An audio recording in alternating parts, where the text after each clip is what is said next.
में दुनाली के डिमांड करता रे।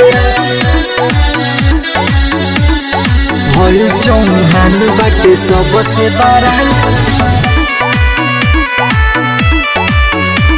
दुनाली के डिमांड करता रे।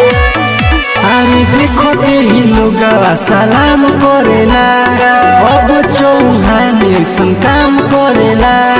अरे सब सलाम ठोकेला रे। काम करेला देखो ही लोग सलाम करेला, अब चौहान ऐसन काम करेला, काम करेला। तो ये रवाज चलल गावे गावे।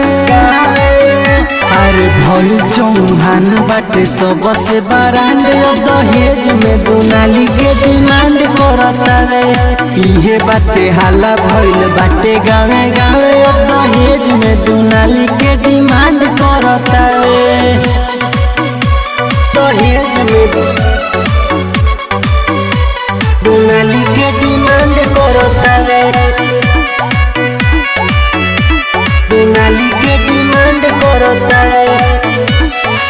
पहले आयाज में मिट्टी न मिलाई कोई, जय झुराई पतिये के दिया कोई, जय झुराई पतिये के दिया। रंगदारी का होला खुलेआम करस, केहू के बापू से नहीं डरस, नहीं डरस। पूरा एरिया के तो कमांड करता रे, कमांड करता।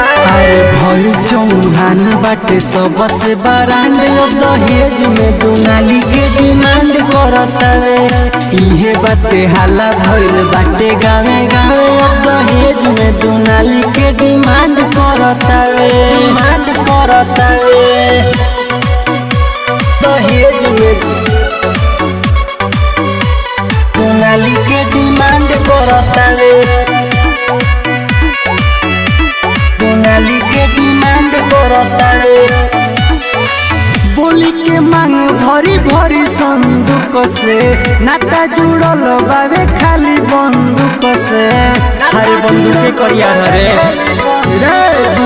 नीरज के अलगे गुमान रहेला, सामने के हुताव से बोले नहीं सहेला, नहीं सहेला। चौहान भी अब तो नाम करता रे, नाम करता। चौहान बाटे सबसे बरांड, दहेज में दुनाली के डिमांड करता रे। इहे बाटे हाला भइल बाटे गावे गावे, दहेज में दुनाली के डिमांड करता रे, डिमांड करता रे। Mix by Tarachandi Bhojpuri film.